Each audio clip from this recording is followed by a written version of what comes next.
Hello dear friends, banking ടെക്സ്പോർട്ടിൻ്റെ ഏറ്റവും പുതിയ അപ്ഡേഷനിലേക്ക് ഏവർക്കും സ്വാഗതം.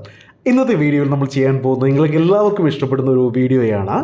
അതായത് നമുക്ക് സാലറി മാസം എങ്ങനെ സാലറി നമ്മുടെ അക്കൗണ്ടിലേക്ക് ക്രെഡിറ്റ് ആക്കാം. ഇൻ കേസ് ജോലി ഇല്ലാത്തവർക്കും ജോലി ഉള്ളവർക്കും ഏത് കമ്പനിയിൽ വർക്ക് ചെയ്യുന്നവർക്കും, ഇൻ കേസ് നിങ്ങൾ പാർട്ട് ടൈം എംപ്ലോയി ആയിക്കോട്ടെ, ഫുൾ ടൈം എംപ്ലോയി ആയിക്കോട്ടെ, എക്സിക്യൂട്ടീവ് ആയിക്കോട്ടെ, ഏത് ജോബ് ചെയ്യുന്നവരായാലും. അതായത് ഇപ്പോൾ നിങ്ങൾക്കറിയാം, ചില ബാങ്കിലൊക്കെ ആണെങ്കിൽ നമുക്ക് ചില സ്പെഷ്യൽ കാറ്റഗറീസിൽ വർക്ക് ചെയ്യുന്നവർക്ക് മാത്രമേ ലോൺ കൊടുക്കുകയുള്ളൂ. ഇപ്പോൾ ഈ ഡെലിവറി ജോബ്, അതുപോലെ തന്നെ ചില ബാങ്കുകൾ പോലീസുകാർക്ക് ലോൺ കൊടുക്കില്ല, വക്കീലന്മാർക്ക് ലോൺ കൊടുക്കില്ല, ചില ബാങ്കുകൾ ഡ്രൈവേഴ്സ് ലോൺ കൊടുക്കില്ല. അങ്ങനെ അവർക്ക് കുറച്ച് നെഗറ്റീവ് പ്രൊഫൈലുണ്ട്. എന്നാൽ ഈ ഒരു സെറ്റപ്പ്, നമ്മളിപ്പോൾ ചെയ്യാൻ പോകുന്ന സെറ്റപ്പ്, ഇത് ഒരു 10-25% ആൾക്കാർക്കും അറിയാൻ പറ്റുന്നതാണ്. എന്നാലും കൂടുതൽ പേർക്കും ഇത് അറിയില്ലെന്ന് തോന്നുന്നു. നമുക്ക് മാസം നമ്മുടെ അക്കൗണ്ടിലേക്ക് സാലറി ക്രെഡിറ്റ് ചെയ്യാം. അത് അടയ്ക്കാൻ വേണ്ടി അവരൊരു സ്പെഷ്യൽ ടൈമും തരും. ഒരു 15 ദിവസം അല്ലെങ്കിൽ ഒരു മാസം, ആ ഒരു ടൈം പീരീഡ് തരും. ഈ ടൈം പീരീഡിൽ തന്നെ തിരിച്ചടയ്ക്കണം. ഓക്കെ, അത് കറക്റ്റ് നിങ്ങൾ അടയ്ക്കുകയാണെങ്കിൽ നിങ്ങൾക്ക് 1 ലക്ഷം രൂപ വരെ നിങ്ങൾക്ക് ലോൺ കിട്ടുന്നതാണ്. 1 ലക്ഷത്തിന് മുകളിൽ വരും. ഞാനൊരു മിനിമം തുക പറഞ്ഞതാണ്. അതേപോലെ തന്നെ ഇത് വെച്ചുകൊണ്ട് ഇപ്പം നമ്മുടെ അക്കൗണ്ടിൽ മാസം ഒരു എമൗണ്ട് അല്ലെങ്കിൽ ഒരു സാലറി ക്രെഡിറ്റ് ആവുന്നെങ്കിൽ നമുക്ക് മറ്റ് ബാങ്കിൽ നിന്നും ലോൺ അപ്ലൈ ചെയ്യാം. അറിയാമല്ലോ. അപ്പോൾ അതിനെക്കുറിച്ച് ഞാൻ ചെക്ക് ചെയ്തുകൊണ്ടിരിക്കുന്നേ ഉള്ളൂ. അപ്പോൾ എനിക്ക് ഒരാഴ്ച മുമ്പ് അതിൽ ആക്റ്റീവ് ആയത്. അപ്പോൾ നിങ്ങളെ കാണിച്ചു തരണമെന്ന് തോന്നി, അതുകൊണ്ട് മാത്രമാണ് ചെയ്യുന്നത്.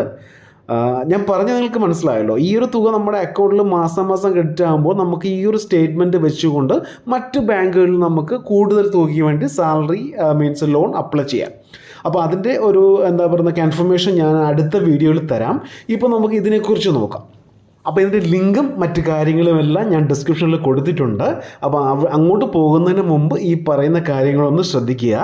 ഇതിൽ കുറച്ച് സ്റ്റെപ്പിൽ അതായത് 3 മിനിറ്റ് വേണ്ട, അതിനുള്ളിൽ തന്നെ നിങ്ങൾക്ക് ഈ ഒരു ആപ്ലിക്കേഷൻ നിങ്ങൾക്ക് ഇൻസ്റ്റാൾ ചെയ്ത് നിങ്ങളുടെ അക്കൗണ്ടിലേക്ക് നിങ്ങൾക്ക് എമൗണ്ട് ക്രെഡിറ്റ് ചെയ്യാം.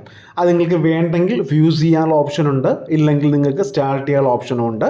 അത് നിങ്ങൾ ജസ്റ്റ് ഒന്ന് ചെയ്യുമ്പോൾ തന്നെ അവിടുത്തെ എക്സിക്യൂട്ടീവ് നിങ്ങളെ വിളിച്ചിട്ട് അതിൻ്റെ കാര്യങ്ങളെല്ലാം പറഞ്ഞു തരും. നിങ്ങൾക്ക് അറിയില്ല, ഇത് ചെയ്യാൻ അറിയില്ലെങ്കിൽ നിങ്ങൾ വിഷമിക്കേണ്ട. ഒരു ആവറേജ് സിബിൽ സ്കോർ ഏകദേശം ഒരു 650 ആയിരിക്കും അവർ ഉദ്ദേശിക്കുന്നത്. ആ ഒരു സിബിൽ സ്കോറിൽ ഉണ്ടെങ്കിൽ അവർ തീർച്ചയായിട്ടും ഈ ഒരു ഓപ്ഷൻ നിങ്ങൾക്ക് ആക്റ്റീവ് ചെയ്ത് തരും. ഇത് വേറെ ഒരു പ്രത്യേകിച്ചൊന്നുമില്ല. നിങ്ങൾ ആദ്യമേ നിങ്ങളുടെ മൊബൈൽ നമ്പർ കൊടുക്കുക. ആ സ്റ്റെപ്പ് ഞാൻ ഓൾറെഡി രജിസ്റ്റർ ചെയ്തുകൊണ്ട് എനിക്ക് കാണിച്ചു തരാൻ പറ്റില്ല. മൊബൈൽ നമ്പർ കൊടുക്കുമ്പോൾ നിങ്ങൾക്ക് OTP വരും. OTP വരുമ്പോൾ ഇങ്ങനെ ഒരു ഓപ്ഷൻ വരും. നിങ്ങളുടെ എംപ്ലോയ്മെൻറ്റ് ടൈപ്പ് സെൽഫ് എംപ്ലോയിഡോ, എംപ്ലോയിഡ് പ്രൈവറ്റ് ആണോ, government employee, retired, student, not employed, ഇതിൽ നിങ്ങൾ ഏതാണോ ചെയ്യുന്നത് അത് നിങ്ങൾ കറക്റ്റായിട്ട് കൊടുക്കുക. അതിനുശേഷം അടുത്ത സ്റ്റെപ്പ് വരുന്നത് നിങ്ങളുടെ സെൽഫി എടുക്കാൻ വേണ്ടിയാണ് ചോദിക്കുന്നത്. നിങ്ങൾ പേടിക്കേണ്ട, നിങ്ങൾ സെൽഫി എടുത്ത് ഒന്നും ചെയ്യില്ല. ഇത് RBI അപ്രൂവ്ഡ് ആണ്. അപ്പോൾ മാസ്കോ സ്പെക്സോ ഒന്നും വെച്ചുകൊണ്ട് നിങ്ങൾ സെൽഫി എടുക്കരുത്. നമ്മൾ ഡയറക്റ്റായിട്ട് ഇപ്പോൾ ഒരു ഫോട്ടോ എടുക്കുന്ന സമയത്ത് നമ്മൾ എങ്ങനെയാണ് നിൽക്കുന്നത് അതേപോലെ ഫോട്ടോ എടുക്കുക. അതിനുശേഷം നിങ്ങളുടെ പേ ചെക്ക് സമ്മറി നിങ്ങൾക്കിപ്പോൾ കാണാം. അവർക്ക് 50,000 രൂപ മുകളിൽ കാണിച്ചിട്ടുണ്ട്. അപ്പോൾ നമുക്ക് സ്റ്റാർട്ടിങ്ങിൽ 25,000 രൂപയെ കിട്ടിയുള്ളൂ. ഇതിപ്പോൾ ജസ്റ്റ് ഒരു ഉദാഹരണം ഞാൻ കാണിച്ചു തന്നിരിക്കുകയാണ്. അപ്പോൾ ക്രെഡിറ്റ് ഡേറ്റ് എല്ലാ മാസവും 21-ാം തീയതിയാണ് കാണിച്ചിരിക്കുന്നത്. എല്ലാ ഡീറ്റെയിൽസും അവിടെ ഉണ്ട്. ഡ്യൂ ഡേറ്റ്, ക്രെഡിറ്റ് ഡേറ്റ്, എല്ലാ ഓപ്ഷനും അവിടെ ഉണ്ട്. ഇത്ര മാത്രമേ ഫില്ല് ചെയ്യുന്ന ഓപ്ഷൻ ഉള്ളൂ. ഇനി എനിക്ക് ക്രെഡിറ്റ് ആയിരിക്കുന്ന ഡീറ്റെയിൽസ് അല്ലെങ്കിൽ എനിക്ക് സെറ്റപ്പ് ചെയ്തിരിക്കുന്ന ഡീറ്റെയിൽസ് ഞാൻ കാണിച്ചു തരാം. ക്ഷമിക്കണം, നിങ്ങളെ കാണിക്കാമെന്ന് പറഞ്ഞ് ഞാൻ എടുത്തായിരുന്നു. അപ്പോൾ ഇത്രയും ഭാഗം അവർ ബ്ലർ ചെയ്തിരിക്കുകയാണ്. മീൻസ് നമുക്ക് പ്രൊട്ടക്റ്റഡ് ആണ് സെക്യൂരിറ്റി റീസൺ കൊണ്ട്. അപ്പോൾ ഇത്രയും ഭാഗം എനിക്ക് കാണിച്ചു തരാൻ പറ്റില്ല. അതുകൊണ്ട് ദയവായി ക്ഷമിക്കുക. നിങ്ങളത് ചെയ്ത് നോക്കുമ്പോൾ അറിയാൻ.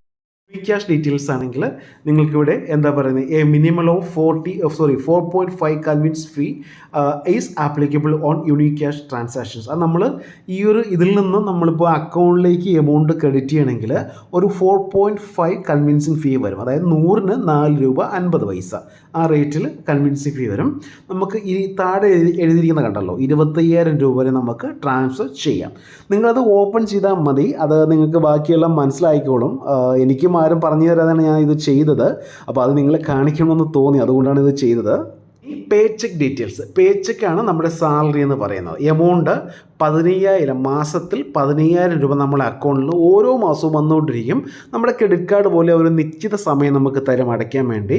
അത് നിങ്ങളുടെ ആപ്ലിക്കേഷനിൽ കാണും. അത് ഓരോരുത്തർക്കും ഓരോ ടൈപ്പ് ആയിരിക്കും.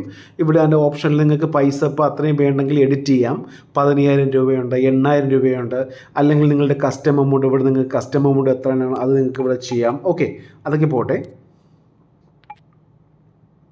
ഇനി ക്രെഡിറ്റ് ഡേറ്റ് ആവുന്നത് ഈ എല്ലാ മാസവും ഓട്ടോമാറ്റിക്കലി ക്രെഡിറ്റ് ആകും കേട്ടോ. 21-ാം തീയതി എല്ലാ മാസവും ക്രെഡിറ്റ് ആകും. പിന്നെ നെക്സ്റ്റ് പേ ചെക്ക് കണ്ടോ, ഇവിടെ താഴെ എഴുതി കാണാം 21 ഏപ്രിൽ എന്ന് കാണിക്കും. എൻ്റെ അക്കൗണ്ട് നമ്പർ ഇവിടെ കൊടുത്തിട്ടുണ്ട്, അതിലേക്കാണ് ക്രെഡിറ്റ് ആവുന്നത്. കോൺടാക്ട് സപ്പോർട്ട് ഇവിടെ ഉണ്ട്. ഞാനിവിടെ റെസ്യൂം കൊടുക്കുകയാണെങ്കിൽ എന്താ പറയുന്നത്, എൻ്റെ അക്കൗണ്ടിൽ ക്രെഡിറ്റ് ആകും. എനിക്കിപ്പോൾ ഇതിൻ്റെ ആവശ്യമില്ല. അപ്പോൾ നിങ്ങൾ ആദ്യം ചെയ്യുമ്പോൾ ഇവിടെ ഫ്യൂസ് എന്നൊരു ഓപ്ഷൻ ഉണ്ടാകും. അത് ഫ്യൂസ് എന്ന ഓപ്ഷനിൽ ക്ലിക്ക് ചെയ്യുക. അപ്പോൾ നിങ്ങളത് ചെയ്യാൻ അറിയില്ല, സെറ്റിങ്സിൽ പോകാൻ അറിയില്ല എന്നുണ്ടെങ്കിൽ കസ്റ്റമർ കെയറിൽ നിന്ന് ആൾ വിളിക്കും. അവർ അത് പറഞ്ഞു തരും. അതേപോലെ നിങ്ങൾ ചെയ്യുക. ഓക്കെ, ക്യാഷ് ഡീറ്റെയിൽസ് എന്ന് വെച്ചാൽ നമ്മുടെ അക്കൗണ്ടിലേക്ക് 25,000 രൂപ നമുക്ക് ട്രാൻസ്ഫർ ചെയ്യാം. അതിന് ഒരു 4.5 കൺവീൻസ് ഫീ വരും, അത് ശ്രദ്ധിക്കുക. അതിനുശേഷം നമുക്ക് പേ ചെക്ക് ഡീറ്റെയിൽസ് മാസം അക്കൗണ്ടിൽ ക്രെഡിറ്റ് ആകുന്നതാണെങ്കിൽ ഇവിടെ നിങ്ങൾക്ക് എമൗണ്ട് മുകളിൽ എഡിറ്റ് ചെയ്യാം. ക്രെഡിറ്റ് ഡേറ്റ് കാണിക്കുന്നുണ്ട്, ഡ്യൂ ഡേറ്റ് എല്ലാം കാണിക്കുന്നുണ്ട്, അക്കൗണ്ട് കൊടുക്കാനുള്ള ഓപ്ഷൻസ് ഉണ്ട്. ഈ റെസ്യൂം പേ ചെക്ക് ഒന്ന് ക്ലിക്ക് ചെയ്ത് കൊടുത്താൽ മതി. അക്കൗണ്ടിൽ എല്ലാ മാസവും ആ ഒരു ഡേറ്റിൽ എമൗണ്ട് വരും.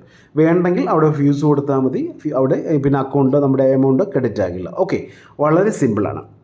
അപ്പോൾ ഇന്നത്തെ വീഡിയോ എല്ലാവർക്കും ഇഷ്ടമായെന്ന് കരുതുന്നു. ഇഷ്ടമെങ്കിൽ ഷെയർ ചെയ്യുക, ലൈക്ക് ചെയ്യുക, സബ്സ്ക്രൈബ് ചെയ്യുക. Thank you for watching my video. Have A nice day.